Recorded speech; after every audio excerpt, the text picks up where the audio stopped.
Hey guys, and welcome to the new chapter, episode 14. And today we're going to be talking about being the light you needed. Let's get into it. Alright, question 1. What advice would you give someone wanting to leave an abusive relationship? I don't know. I looked at that earlier and I don't know. My advice, the biggest piece of advice we could give someone wanting to leave an abusive relationship is make sure you do it safely. If doing something is going to put you more at risk, find a safer route to do it. Find a better way to do it. Honestly, I don't know what advice I would give somebody wanting to leave. Is it wanting to leave a relationship? Wanting to leave an abusive I would just say if you're unhappy and you're not happy with the person that you're with, to leave, but do it to where you can leave in a safe manner and to where there's not going to cause like a chaos.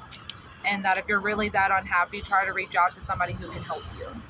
And your best option would be to leave when they are not there.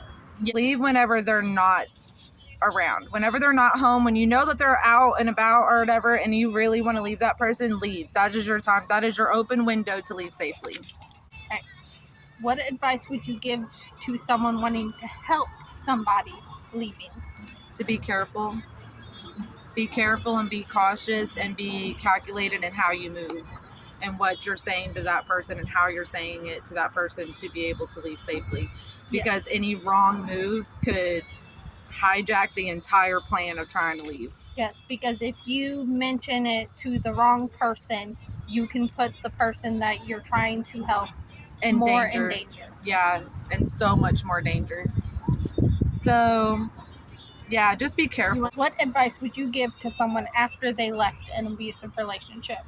You are so strong. That's exactly what I would tell that person as soon as I found out. Like, you are so strong. You are so brave. You did the right thing. And you don't have to talk about it right now if you don't want to. Because I feel like a lot of abuse comes from the fact of not having support and not having that supportive feedback for when you leave. Because people always want to judge you and like discriminate towards the fact of you leaving or try to make you seem like the problem. So when you come around people and you just tell people that you left a domestic violence situation, you always want to give them that opportunity to share with you when they're comfortable to share with you. And you also want to be able to let them know that what advice would you give someone after they left? Not what advice would you give to someone wanting to support that person. What advice would you give someone who left? I would tell them that they are so strong and they're so much better off leaving that situation, and that they're strong for leaving, because you have to be a strong person to leave a situation like that, especially if you're leaving that situation safely and you're able to talk about it. So, and also Hannah made a good point. Don't go back. Yeah, don't go back. Because here's the thing is that they try to do. This is what violent people do. They'll sit there and you'll leave safely, right? You'll leave safely the first probably 100 times. And then the reason why you keep going back is because they'll sweet talk you. They'll apologize. I'm not doing anything. I promise. I'm so sorry. I won't do it again. I've changed. Yes, that is the biggest key, is when somebody is telling you that they have changed, but yet they're still repeating the same aspects as to why you left in the first place. Oh, and then there's the really narcissistic people that will say, I was the best person you ever had. I was the best relationship you won't find nobody like me. That's the point. The point. I don't want to find somebody like you. Yeah. I don't want somebody like you. Okay, now how would you support someone that left? Now you answer the question you answered earlier. The best way to support someone is to listen to them when they are speaking. She said it better. Do not try to tell them, you need to do this, this, and this. Every person's situation is different. Everyone heals differently. Honestly, the best thing you can do for them is just to sit and listen. And listen. Because they will tell you what they need. Yeah. And also, do not make someone talk about their abuse that do not want to talk about it. Yeah, like, don't force it. Like, don't keep pressuring them to talk about it, because that's the thing is, like, when they're comfortable, they'll talk about it. But until they're comfortable, just be that kind of supportive backbone to be like, you know what, regardless, I'm proud of you, and I'm here for you if you need me, type of thing. You don't ever want to enforce someone to speak about something that they just traumatically went through, because it's on their terms to talk about it, not on yours. Yes, and do not constantly bring up someone else's trauma, because all that's going to do is continue to make them feel like a victim. None of us want to feel like a victim. We don't want to be a victim. We left because we don't want to be the victim. And that's the thing that I think people really get confused about, is like, domestic violence is, you're a victim when you're in the situation, but when you leave, you're a survivor, and you survived that, and you are trying to move forward with your life. You're no longer a victim when you leave that situation. And to rewire your brain to be like, you know what, I'm no longer a victim, I am a survivor, and having to rewire your brain from all the trauma you just went through is 10 times harder, and it's 10 times harder to just talk about it like it's just a normal thing, because it's not a normal thing, and people want to normalize domestic violence, and there's nothing normal about domestic violence. Okay. Did you have a moment when you realized you are not alone? That's a deep question, but I think when I realized that I wasn't alone was when my therapist started to believe what I was going through. And to also, when I had a huge breakdown, like, I'm talking a traumatic, like, breakdown. I was in the floor, boo-hoo, in fetal position, crying. And I just remember, like, as bad as it sounds, I was like, literally, God, like, if I die, just take me now. Like, if it's my time to die, to take me now, or if it's not my time to die, show me a way out.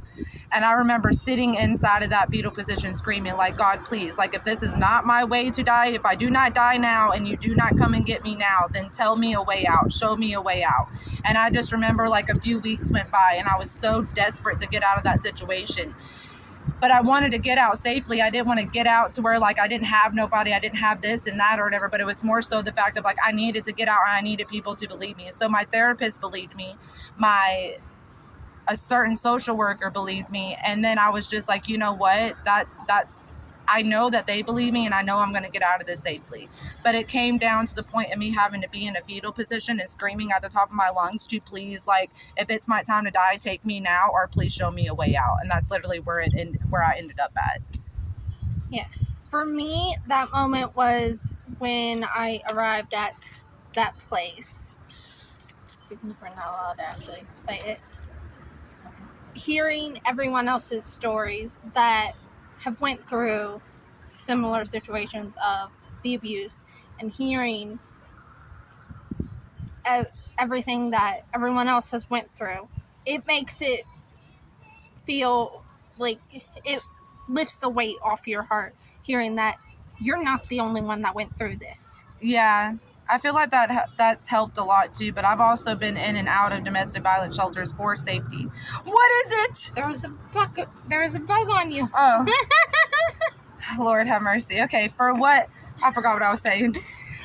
It helps to hear, and you've been in and out of situations. Yeah, I've been in and out of domestic violence shelters for safety reasons, because I cannot seem to get away from my abuser for some reason, because he just keeps stalking me, and then he rallies up other people to stalk me, and so it kind of makes it difficult for me to have a safe place, and the only safe place I have is a domestic violence shelter until all this dies down. Yes. Yeah, so I've had to escape my abuser one too many times, and no, I haven't gone back. Best believe that I haven't gone back, but it's the fact of it never ends until they're in jail, unfortunately. And I hate to say it like that, but it's literally gotten down to the point of, like, you are never safe until your abuser's locked up, because they can meddle in your life even then, stalk you, harass you, tell lies, slander you, all this stuff. So it's like, you know, you're never really safe until your person is locked up, or the people that is causing your abuse is locked up. So you can find ways to have safety. You find ways to learn about safety. You find ways to know, like, this is your safe place, this is your safe place, and you have certain safe places. But at the end of the day, you're never fully safe until your person gets locked up. And I'm sure a lot of people can resonate with that. And with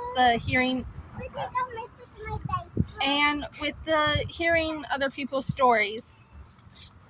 For me, I was away from him for a year and a half, almost 2 years, before I got to where I was, where I could hear the other people's stories. And for that entire year and a half, 2 years, I didn't talk about what I went through. I didn't heal from what I went through until I had that actual support system to be able to heal. That's crazy, because you know what I did? As soon as I left him, I was out there talking all about it or whatever, because I wanted him to, like, leave me alone. I wanted him to stop slandering me, stop rallying people to, like, go against me. But instead, it backfired and just made the whole situation 10 times worse. To where I was even in a courtroom surrounded by security officers and was still cowering away from him because I never healed and took back that strength until I got to where I am and started having that support of other people who have went through this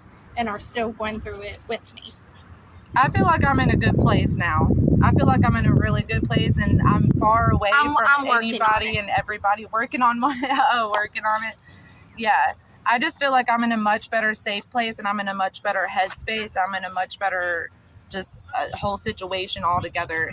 I'm able to discuss things without getting emotional. I'm able to discuss things without having to be re-traumatized and even discussing it, because that's the thing too, is like you can get re-traumatized just by talking about your situation.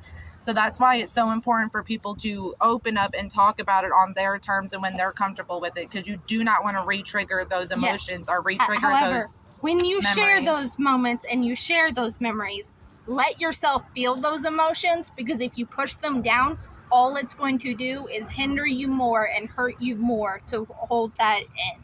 Yes. When you are sharing that, let the emotions come out. Let that anger, that sadness, that heartbreak come out, because if you push it down and don't feel it, it just makes it harder for you to... It just makes it harder going forward. Yeah, it does. It makes it harder to heal. It makes it harder to look at yourself as a survivor, look at yourself as something that, you know, you went through something really sad, really bad, and you're allowed to heal from that, and you don't deserve it. No one deserves that. No one deserves to wake up and feel worthless, or like they're better off 6 feet under. Nobody should feel like that. Nobody in their right mind should ever feel like that. So, especially when those feelings are coming from someone who is supposed to be there for you, is supposed to protect you, make you feel safe. When the person hurting you is the person that's supposed to be your safe space, it just makes it even worse. Yes. So whether it's a significant other or a parent or any of that.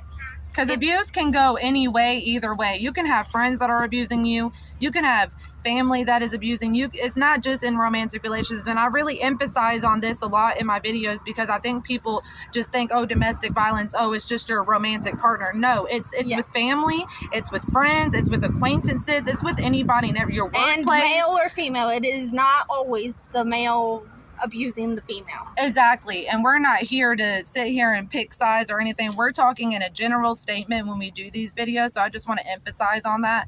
But I also want you to know that if you've ever escaped or ran away from any type of abusive situation that you were going through, whether it was financial abuse, whether it was verbal, physical, mental, it doesn't matter. It's all aspects of abuse. And I feel like people just really need to understand what abuse stems from and why it's still an active undermated thing. Like, it's still like, how do I say it? Oh, and another piece of advice, leave before it gets physical. Yeah. Because that little push, that little shove, because at any moment can eventually end up it can be a tiny little thing that pushes it from emotional to physical. Yes. Like, for me, it was literally, I read a text message he was sending another woman. That's it. That's what pushed it to where he put his arm around my throat. Yeah, The one thing I will say though is that domestic violence, most people who are being the perpetrator is they're very big on cheating, and that cheating won't stop. That cheating will never end. That cheating might cease there for a minute or two. They will accuse you of doing it and say, well, oh, you talked to this person, and this person. You're just acting crazy. Yep. That's usually what it boils down to. Oh, you're just being crazy. Oh my gosh, you're so delusional. You didn't see me do that. I didn't do that. That's not my phone. Somebody hacked my phone. Somebody hacked my... Oh, he still to this day swears up and down he never put his arm around my throat. Yeah. Mm-hmm. Yeah. It never happened. You're making that up to make me look bad. Well, my daughter's father still swears up and down that he didn't talk to nobody. He wasn't talking to nobody or whatever. But yet, the amount of times that I caught him cheating in the act... Mm-hmm. It was, I'm delusional. You didn't see that. I didn't write that. I don't know who that is. Oh, that's why you were asking them. That's why she was asking you to send her money. Yeah, I found out from a mutual friend that mine, while I was asleep in our bed, he brought another woman home drunk and had sex with her on our couch while I was asleep in our bedroom and snuck her out before I woke up in the morning. Well, you want to hear something crazy? My daughter's father was cheating on me with not just little girls that were a little younger than me, but he was cheating on girls with way younger than me. Very inappropriate behavior. And he snuck in a 16-year-old girl in my house while I was sleeping downstairs, and he was sleeping upstairs. And yeah. Yeah, that whole is called 16 a pedophile. Yes. He was cheating on me with like 20-year-olds, 19-year-olds, just the whole forte of any age. Like, he just did not care. If the person that you are with is sleeping with a minor or taking advantage of drunk girls in front of you, leave. Actually, more than that, call the cops. Yeah, because in all honesty, I wish I would have called the cops when I found out. Him taking advantage of the drunk girl in your living room is still him raping the drunk girl. I found that out. So thank you guys for joining us in on this video. We really appreciate you guys staying tuned and watching and tuning in to all these videos. This is episode 14. We are almost done with this season. There's 20 episodes in this season. So thank you guys so much for joining us, and thank you for listening. And sorry about the ranting. We hope that these videos help you guys, and we hope that these videos really give you guys some type of healing in a way that where you can also learn ways to heal and learn ways to speak out. We know that not every situation is the same, but we also know that we are a group together. We are an army, and we are here